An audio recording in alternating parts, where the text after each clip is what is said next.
Extraterrestrial space aliens do not allow nuclear weapons in space. This is what an ex-US Air Force colonel testifies. Whatever the mysterious lights in the sky were, they seemed to have an interest in our nukes, he said. During the Cold War, the US conducted the largest nuclear test in outer space. It was 400 kilometers above the northern Pacific Ocean. The results were devastating. More such testing would have destroyed Earth's magnetic field. That's why outer space nuclear testing was banned.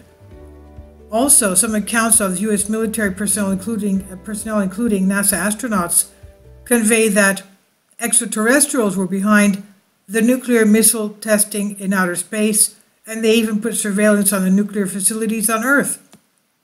In the Sirius documentary, quote-unquote, the host of Sirius documentary, ufologist Dr. Stephen Greer, U.S. Air Force retired Colonel Ross Dietrichson, testified that he observed UFOs over the nuclear facilities in which he was assigned.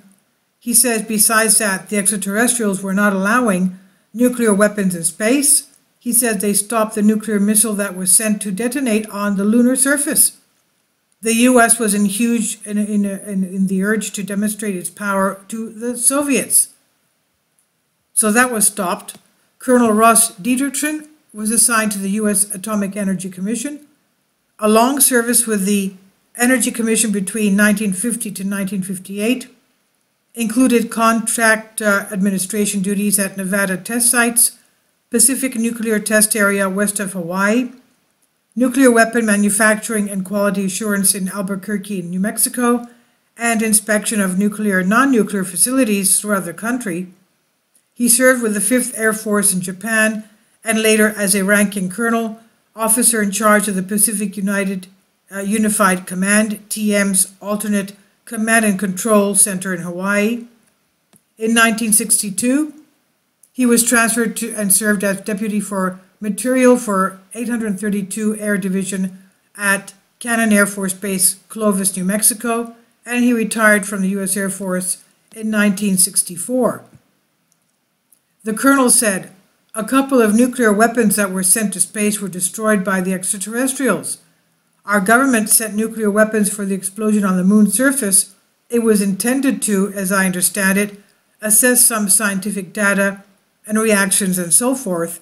The idea of an explosion in space by an Earth government was not acceptable to the extraterrestrials, and that has been demonstrated over and over," the colonel said. He's one of hundreds of military whistleblowers with verified backgrounds to have been brought forth by Dr. Stephen Greer's Disclosure Project. And another one is, of course, the former Defense Minister of Canada, Paul Hellyer. Now, according to the Disclosure Project, the testimony about UFOs, specifically about UFOs and nuclear weapons, can be corroborated by a wealth of information and evidence that's available within the public domain now. Now, the UFO shot down missile in 1964. For 18 years, Robert Jacobs had been participating in the official United States government-ordered UFO cover-up. He claimed that he had been ridiculed by his colleagues for writing about this cover-up that appeared in the National Enquirer. The cover-up was about the UFO shooting down one of its ballistic missiles back in 1964 in Big Sur, California. Retired U.S. Air Force Lieutenant Robert Jacobs had been an officer in charge of the optical instrumentation at the 1369th Photo Squadron at Vandenberg from 1963 to 1966. His job was to establish a long-range tracking site at Big Sur, California. In those days, ballistic missiles used to blow upon launch. Dr. Jacobs' duty was to determine the reasons behind every missile failure at the Western Test Range. As the missiles had to carry a nuclear weapon to a strategic target, they were monitoring the dummy warhead to find the reason behind their blow. Dr. Jacobs recalled that the UFO incident had most probably been associated with the launch of the Atlantis missile that happened either September 2nd, 3rd, or 15th in 1964. And Dr. Jacobs explained, quote, Because of the length of the telescope, as the Atlas missile entered the frame, we could see the whole third stage, which has two rocket nozzles, like this one in the center, or gimbaled one in the center, fill in our frame from 100 and about 160 miles. It was pretty exciting optics. We watched that stage burn out. We watched the second stage burn out. We watched the third stage burn out. And into the frame came something else that flew into the frame, end quote. So according to him, the Warhead was approached by a UFO, fired a beam of light at it from different directions. Subsequently, the Warhead malfunctioned and tumbled out of suborbit hundreds of miles short of its target. Dr. Jacob said this unidentified flying thing had apparently shot down an American dummy atomic warhead. Nuclear adjacent sightings go back decades. Robert Hastings said he's a UFO researcher, author of the book UFOs and Nukes, Extraordinary Encounters at Nuclear Weapon Sites. And Hastings said he interviewed more than 160 veterans, and they were witnesses to strange things in the skies around nuclear sites. UFO deactivated Maelstrom Air Force Base nuke system. Former U.S. Air Force Captain Robert Salas mentioned an incident that took place on March 16, 1967. He was at Maelstrom Air Force Base in Montana in an underground capsule when he was told by the security forces that a red glowing object had been seen at the front gate of the base. One of the airmen was enjoying the clear morning sky when suddenly a star appeared moving in a zigzag manner. Then another light came, and he called the Flight Security Controller, FSC, and they both watched the movement of those strange lights. They reported to Salas, and he asked them to keep an eye on those lights. Firstly, it did not concern Salas because he thought that his colleagues were possibly joking. In some time, he was called by the controller again, and he, FSC, was frightened and shouting. They were watching a UFO hovering outside the front gate. Quote, "I can't really describe it. It's glowing red. What are we supposed to do? Make sure the site is secure and I'll phone the command post, sir. Sir, I have to go now. One of the guys just got injured." End quote. After that, Salas lost communication with the airman and security guard. He immediately contacted his commander, Lieutenant Fred Maywald, who was sleeping at the time, and while he was on the call with Lieutenant Maywald, a security alarm rang indicating a problem with the missile system. He checked the matter and found there was a no-go, end quote, a no-go light on, and two red security lights were lit. He was just trying to understand what went wrong. Consequently, several alarms went off and they lost, quote, entire flight of 10 ICBMs to a no-go inoperable condition, end quote. Astronaut Leak leaked email.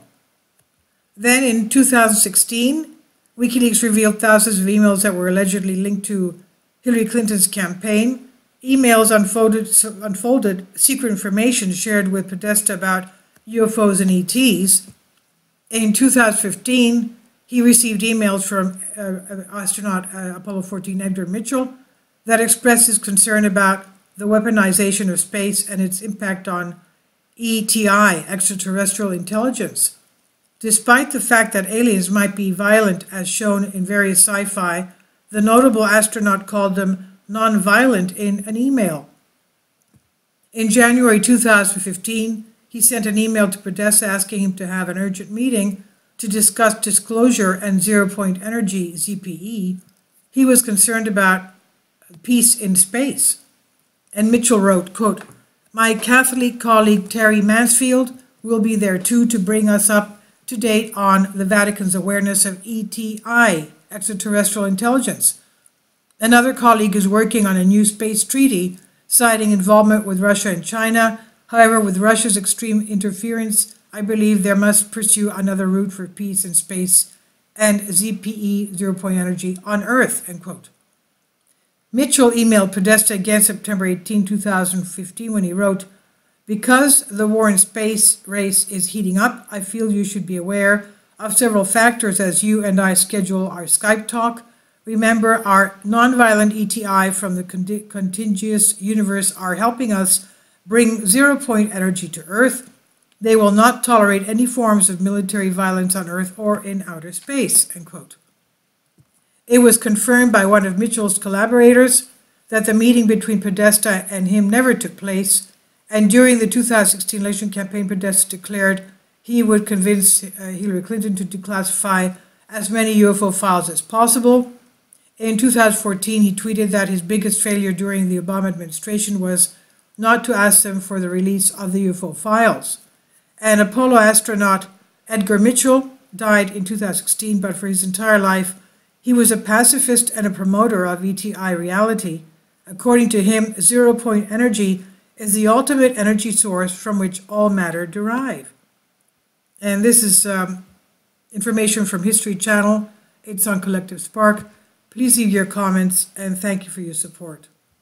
Finally, support my Patreon account. The daily posts are 5 videos daily, and they are totally different from what I have on my YouTube channel. Thank you so much for your support and that you find all my content so interesting. You'll find the Patreon account details in the description box below.